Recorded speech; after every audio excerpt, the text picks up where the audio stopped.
this has to legitimately be one of the coolest things I've ever used. I started using it for something completely different, fell in love with it, and I just had to rush it to review.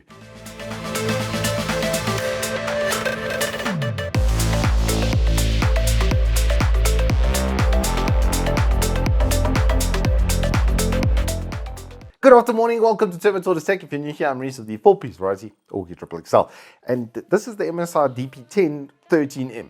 Yeah, there's actually a couple of SKUs under that, but specifically, this is the one with the 1360p i7. It can do a 1340p i5 as well, and another entry-level i3 ultra-low voltage in this same chassis with the same port setup. And really, the flexibility and upgradability of this thing is what makes it so good. And and just everything. There is not a single note.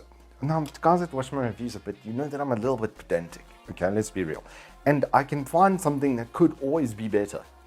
This was so good, and it had an extra on top of it that I was like, this is so cool, that I legitimately fell in love with this little PC. It is, I think, the only option for doing mini PC right now, for doing like if you need tills or you need school PCs or anything in between like that. Or maybe just a media center for your home that you can stream your Steam games to.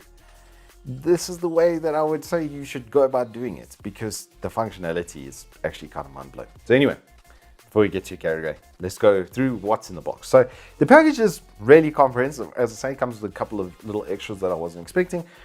We'll start off with the adapter though. It's just a straightforward Chicone 19.5 120 watt adapter, and this system basically doesn't even use that. I think the whole system probably runs off 100 watt because it didn't even get warm. Usually these things heat and warm up as I use them, but nothing, just nothing, cold as ice. Actually, mind-blowingly good.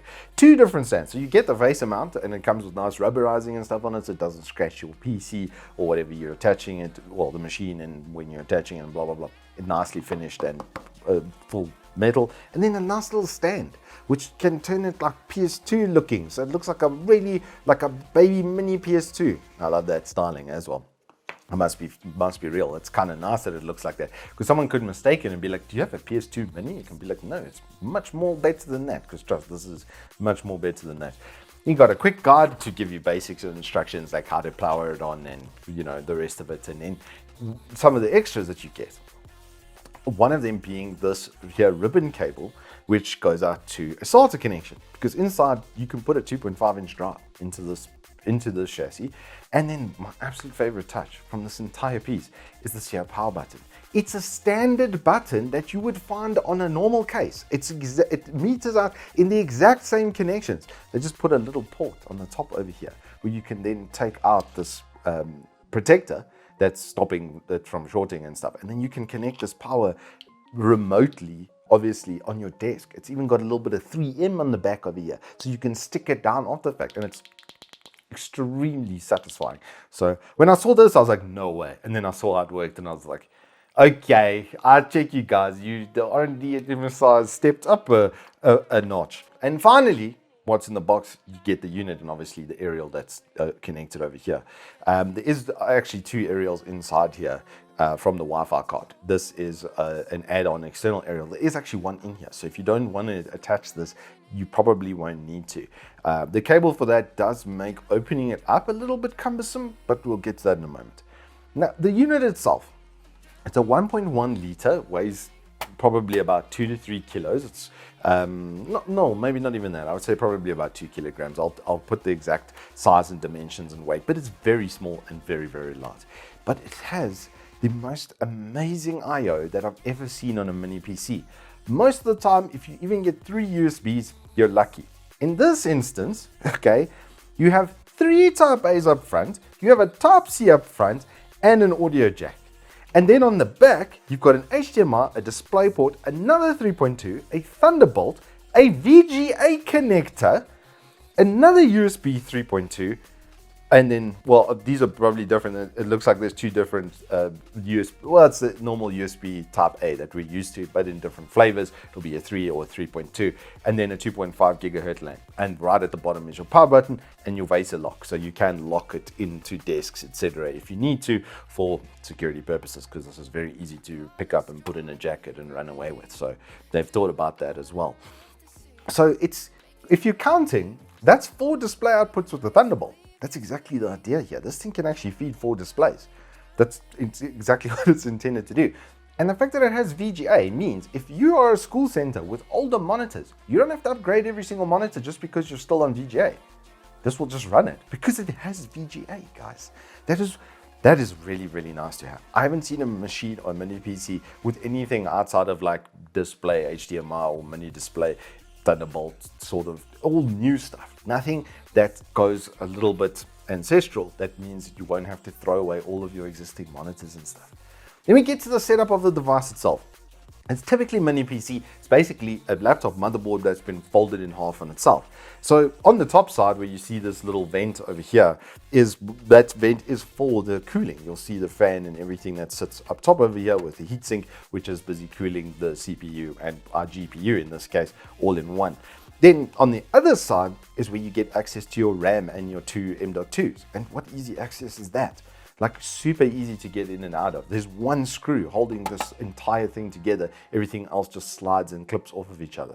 Like I said, the only cumbersome thing I found with it when I was inside was the cable that goes from the Wi-Fi card. Just be a little bit careful of that. You don't like rip it out, because there is seemingly, just based on the internals, there should be another Wi-Fi aerial actually in the top over here. So it's actually got MU-MIO. I was like, how are they going to do that? But they've split the aerials. They've put one at the back and one over the front over here. So it's actually got the dual beam forming and everything. So it runs. I got full 500 megabits. I got my entire line speed from the Wi-Fi.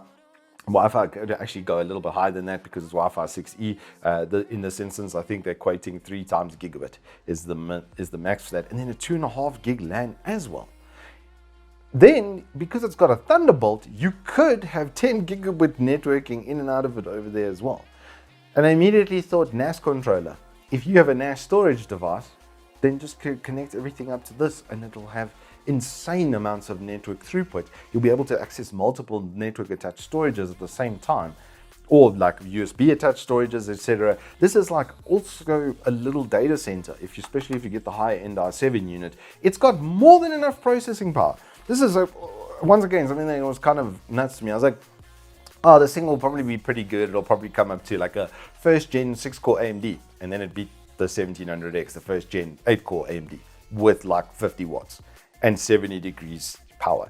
This thing makes so little noise. There was nothing for me to really read with my sound meter. The noises from my ambient environment were about the same. It's only when I stuck it right in here that I actually got like any sort of result, and that's not very realistic. This is going to be sitting on the back of the PC. It's going to be just doing a quiet hum. You're never going to hear the intake or anything like that. So it runs incredibly well. As you can see from the benchmarks that I've shown you, it even ran Firestrike. It even got 24 frames on Firestrike.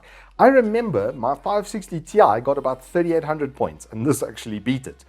Somehow, now with an iGPU and 64 watts, that's the most that this can possibly draw, is about 64 watts. It's idles on 20.